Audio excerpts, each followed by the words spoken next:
Vamos falar do contexto da reforma para a gente se localizar. É claro que parte do contexto é a queda da Idade Média, certo? E o início da Renascença. Vamos falar de Erasmo e os humanistas, vamos falar de Lutero, Zwinglio, os radicais da Reforma e Calvino. Então hoje, meu plano é a gente falar até Calvino. Nós vamos falar então dos principais reformadores. Depois, Reforma Inglesa, John Knox, Reforma Escocesa, Reforma Católica ou Contra-Reforma, resultados da Reforma, os puritanos, protestantes no Novo Mundo, ortodoxia protestante, iluminismo e romantismo, pietismo. Não sei se vai dar para falar tudo, tá? Nós vamos até onde der. Reavivamento evangélico e grande despertamento, Jonathan Edwards, segundo grande despertamento na América, missões no grande século. Qual é o grande século de missões? Quem é que sabe? Século XIX, grande século. Contexto do século XIX, cristianismo e liberalismo, aí já é um pouco desastroso, né? Igreja Católica Romana, como está hoje, no mundo moderno. Ortodoxia Oriental, como está hoje, no mundo moderno. E protestantismo no Brasil. Não sei até onde vai dar para a gente ir. Eu vou sempre cortando alguma coisa, mas talvez alguma dessas coisas que estejam aí eu modifique depois e acabe não falando, tá? Porque o nosso tempo é limitado. Vamos então começar falando do contexto da reforma. Bem rapidamente, tá? Só para a gente se situar. Gente, em 31 de outubro, vai fazer aniversário então nos próximos dias, em 31 de outubro de 1517, um monge agostiniano, que era professor de Bíblia na Universidade de Wittenberg, na Alemanha, pregou um documento na porta da Igreja do Castelo, assim chamada Igreja do Castelo, nas quais constavam 95 teses para debate. Eram afirmações sobre a Igreja, sobre o papado e sobre as indulgências. Que monge era esse? Lutero, Martinho Lutero, exatamente. Esse fato marca o início do que se convencionou chamar de Reforma Protestante. 1517, ano passado, houve as comemorações dos 490 anos da Reforma. O quadro político, quando isso aconteceu? O quadro político é o seguinte: Wittenberg, depois eu vou mostrar para vocês no mapa, fica na Saxônia, no norte da Alemanha. Na época não era ainda a Alemanha, a Saxônia era um dos reinos que existiam ali e que compunham o Santo Império Romano. Um dos reinos que fazia parte do Santo Império Romano era a Saxônia. Era governada por um eleitor. É estranho esse nome, né? Eleitor. É que eleitor, lá nesse contexto, eleitor significa que ele é um dos reis que pode votar no imperador. Porque o imperador era um cargo eletivo, esse imperador. Não era uma dinastia de pai para filho. Então ele era um dos eleitores. Na verdade ele é um rei, o rei da Saxônia. Frederico o Sábio. Esse Frederico o Sábio, como o próprio nome já diz, era um homem que cuidava do povo, se preocupava com a educação, era um bom político. E ele que fundou a Universidade de Wittenberg, em 1502. Certo? Foi ele que fundou, porque ele queria que houvesse em todo o seu reino ensino. A Saxônia, então, como eu disse, fazia parte de uma organização política maior, que era o Santo Império Romano, do qual nós já falamos bastante. Certo? Nessa época era governada por esse sujeito aí, Carlos V. Quem já acessou lá o site Bom Caminho já viu lá que tem uma frase do Calvino numa carta que ele escreveu para o Carlos V. Esse Carlos V é o imperador, certo? Esse Carlos V, ele era descendente de austríacos da casa de Habsburg, que era uma casa importante na Europa, e era também descendente dos principais reis da Espanha, que unificaram a Espanha, Fernando e Isabel. Também era descendente de holandeses e, portanto, esse homem era muito poderoso, porque ele controlava boa parte da Europa. Ele era o imperador do Santo Império Romano, ele era também rei da Espanha e ele era também rei dos Países Baixos, da Holanda. Por causa dos casamentos, certo? Entre nobres ali. Então ele era descendente dessas várias famílias e ele controlava esses vários lugares. Ele era, na verdade, um cosmopolita. Até tinha uma famosa frase sobre ele que dizia que ele falava em italiano com as mulheres, em francês com os homens, em alemão com o seu cavalo e em espanhol com Deus, certo? Porque ele era um poliglota, na verdade a Espanha para ele era o lugar onde ele gostava de viver e morar. Vocês sabem que essa é a época dos grandes descobrimentos e inclusive tem um fato interessante que o Carlos V ele teve que sair da dieta de Worms, do concílio de Worms, né? Onde o Lutero foi interrogado, ele teve que sair às pressas para encontrar a última caravela de Magalhães que estava chegando. Ele foi informado das 5 que partiram para dar a volta ao mundo, só uma chegou, nem o Magalhães não chegou.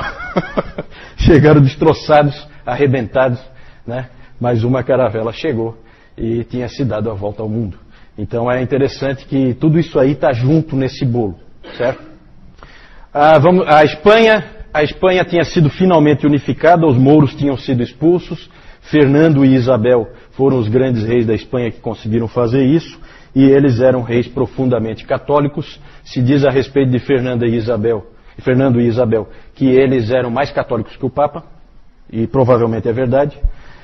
Foram eles que criaram a Inquisição, para garantir que a Inquisição espanhola, exatamente, para garantir que a Espanha permanecesse sempre católica. A França, nessa época, já era um grande país. O rei era o rei Francisco I, que apesar de ser católico, romano também, ele era uma pedra no sapato do Papa e do Imperador do Santo Império Romano. Estava sempre em guerra. O próprio Calvino teve que fazer o famoso desvio bendito, como se chama, por causa de uma guerra entre o Carlos V e o Francisco I, lá na fronteira entre França e Alemanha. Que mais? Inglaterra. A Inglaterra tinha passado pela Guerra dos 100 Anos, logo depois da Guerra dos 100 Anos teve uma revolução. Essa revolução durou 30 anos e finalmente conseguiu-se fazer a unificação através de Henrique VII, que é pai do famoso Henrique VIII. A Itália era uma bagunça. A Itália era formada por 5 regiões que viviam em guerra entre si o tempo inteiro. A Itália foi um dos países da Europa que mais tempo demorou para se tornar realmente um país. Demorou a unificação. Entretanto, é um país muito avançado, especialmente, ali eu mostrei para vocês antes o Renascimento, né? Todos aqueles indivíduos ali é Florença e Milão. Principalmente Florença, certo? No norte da Itália. Depois vou mostrar para vocês onde para vocês se localizarem um pouco melhor. O Papa, quem era o Papa nessa época? O Papa era Leão X. Esse Papa é um dos seis da Renascença, assim chamados. Esses Papas, esses 6, há um consenso, inclusive se você pega a enciclopédia católica, você vê que ela concorda plenamente que esses Papas não se preocupavam com nenhuma outra coisa a não ser luxo, pompa, poder político, e nunca fizeram nada pela Igreja, esses 6 Papas. Certo? E o Leão X é um deles. Não é à toa que o Lutero foi reclamar das indulgências e mal sabia ele que quem estava por trás das indulgências e que quem queria o dinheiro das indulgências era o próprio Leão X. Né? Ele achou que não, que era aquele pessoalzinho que estava por ali, como o Tetzel, por exemplo, que estava ali perto dele, em Wittenberg, e na verdade não era nada disso, na verdade era o Papa que estava por trás de tudo. Que mais? Outra coisa importante nessa época é o nacionalismo, o surgimento do nacionalismo. Começa a haver aquele pensamento, eu sou italiano nem tanto, mas eu sou francês, eu sou alemão, eu sou inglês, certo? Coisa que antes não se imaginava. É uma coisa nova nesse período que está surgindo. O próprio Lutero chegou a apelar nos seus escritos à nobreza cristã da nação alemã. Então já indicando que há esse pensamento de nação. O contexto social da Europa, quando ocorreu a reforma, é o seguinte: crescimento das cidades, as cidades começam a concentrar cada vez mais gente, o surgimento dos bancos e o surgimento, portanto, do capitalismo, certo? Também impulsionando a economia, uma explosão na criação de universidades, a própria Universidade de Wittenberg. Wittenberg era uma cidade de 2.500 habitantes. Hoje, o que é uma cidade de 2.500 habitantes? Né? Ninguém dá nem bola para uma cidade dessa, nem cidade não é considerada, né? Não sei se ainda existe, não sei. Não chequei. Deve existir. A cidade com certeza existe. As universidades, então, surgiram aos montes. É claro que as universidades começaram no século IX, mas aí é só o início. Agora há uma verdadeira explosão de universidades em todo o canto da Europa. E, importantíssimo, ocorre o desenvolvimento da imprensa, com o Gutenberg, que inventou a imprensa com tipos móveis na cidade de Mainz, na Alemanha, em 1455. Lutero disse o seguinte: a imprensa é um presente de Deus. E é mesmo, né? Como nós temos que dar valor à imprensa que coloca na nossa mão a palavra de Deus com facilidade e que permite que a gente tenha acesso também a tantos livros. E foi assim que ele viu, e com certeza ele tinha razão. Outra coisa que o Lutero disse é que a imprensa permitiu que um pequeno camundongo como o Wittenberg rugisse por toda a Europa. Certo? Era essa a perspectiva que ele tinha. Ele usou a tecnologia que ele tinha disponível, que tinha acabado de surgir. Nos anos 1520, 1/3 de todos os livros impressos e lidos na Alemanha eram da autoria de Martinho Lutero. Foi também, já falei, a época dos grandes descobrimentos. O próprio Brasil foi descoberto em 1500, o Colombo descobriu a América em 1492. A América é a América, tá? A América não é Estados Unidos, né? Como eles gostam de fazer a gente pensar que é. O Colombo chegou lá na América Central, certo? Ele não chegou nos Estados Unidos. Então é a época dos grandes descobrimentos. Claramente Deus aqui está fazendo algumas coisas. Eu não tenho como interpretar, mas a gente vê claramente que o cristianismo está confinado na Europa. Morreu nos outros lugares, praticamente. Isso nós já vimos. E, mais para frente, na virada do século XIX para o século XX, ele vai morrer na Europa. Não é verdade? Então Deus está preparando um novo lugar para levar o cristianismo, que vai ser descoberto agora. Podia ter sido descoberto por japoneses, podia ter sido descoberto por chineses, são culturas milenares, já podiam ter descoberto muito antes. Foi descoberto por cristãos, certo? As grandes navegações, principalmente Portugal e Espanha, e depois Holanda e França, todas trabalharam para colonizar o novo mundo, assim chamado. As pessoas da Europa não sabiam muito sobre o que estava acontecendo, os grandes descobrimentos, isso aí não vinha a informação. Eles não têm jornal, não têm internet, não têm rádio, não têm TV, não dá para saber. Eles não sabiam do que estava acontecendo. Só os nobres, os reis é que sabiam. Mas eles sabiam de uma coisa que estava acontecendo e que colocava todo o cristianismo em estado de alerta. Constantinopla, em 1453, caiu diante da fúria dos turcos otomanos.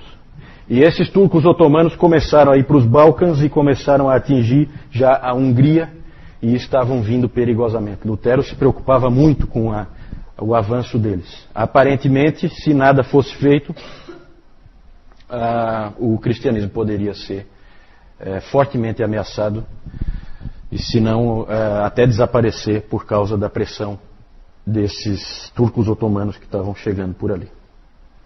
O que mais? Já falei dos turcos otomanos. A igreja nessa época tinha se tornado uma máquina de fazer dinheiro. Parece que isso de vez em quando volta, né Moisés?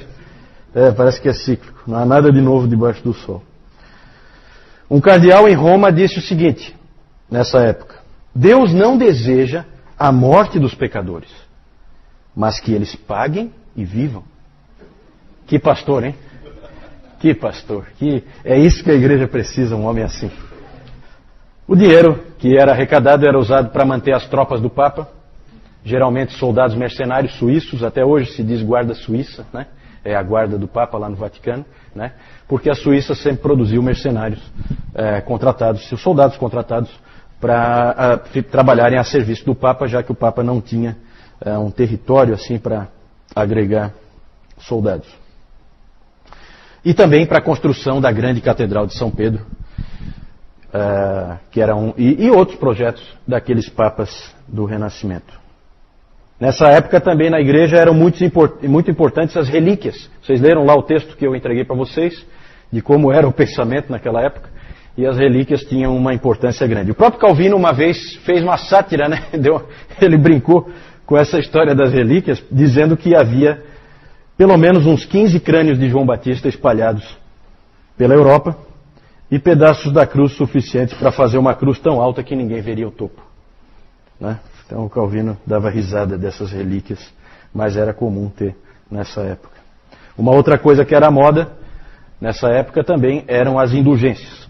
As indulgências foram cruciais para que Lutero pregasse as 95 teses, porque foi isso que incomodou ele mais do que qualquer outra coisa, porque havia do outro lado do rio, lá em Wittenberg, havia um sujeito chamado Johann Tetzel, que era um monge dominicano, e esse sujeito era um vendedor de indulgências. E era feita uma feira, com parque de diversões e tudo, gente. Sabe? Mais ou menos, hoje em dia a gente vê, tem evangelista aí fazendo esse tipo de coisa para o evangelismo de massa, hoje em dia, né? Feiras e com parque de diversões e tal. Para a venda de indulgências também já teve isso. Isso não é novidade. E aí tinha até jingles, né? O Tetzel tinha um famoso, que é mais ou menos assim, né? A tradução, que quando a moeda no cofre tilintar, a alma do purgatório vai saltar. Então você tinha preocupação com um ente querido seu, né? Que não levou muito a sério a vida cristã e tal, não sei o quê. Então você ia lá com o Tetzel, pagava para ele e aí você livrava o parente do purgatório, certo? Depois eu vou mostrar para vocês, era um documento que você recebia, realmente um certificado, garantindo, o Papa garantia, e vocês leram lá no texto como é que funcionava mais ou menos a coisa, e o Tetzel então era um desses grandes vendedores de indulgência, um dos bons. O sistema do catolicismo, como vocês viram naquele texto do sistema sacramental, vocês viram que era um sistema que não oferecia nenhuma esperança para as pessoas. Há um catecismo católico romano da época que dizia assim, o catecismo da igreja, dizia assim: há 3 coisas que eu sei que são verdadeiras e que deixam o meu coração pesado. A primeira perturba meu espírito porque sei que vou morrer. A segunda incomoda meu coração ainda mais, porque não sei quando. E a terceira me incomoda acima de tudo. Eu não sei para onde eu vou. Isso é que é uma religião cheia de esperança, né? Olha só, gente, olha o desespero dessas pessoas, certo? Como que elas viveram. Não é à toa que a reforma foi libertadora. Alguma dúvida aí em relação ao contexto da reforma? Fala, Jaime. Essa frase que eu li, de um catecismo católico romano da época. Era ensinado. Pelo temor, a igreja mantinha o controle das pessoas. Né? Então, pessoas apavoradas e desesperadas diante de um Deus cruel, pagavam o que a igreja pedia para tentar se salvar de alguma forma.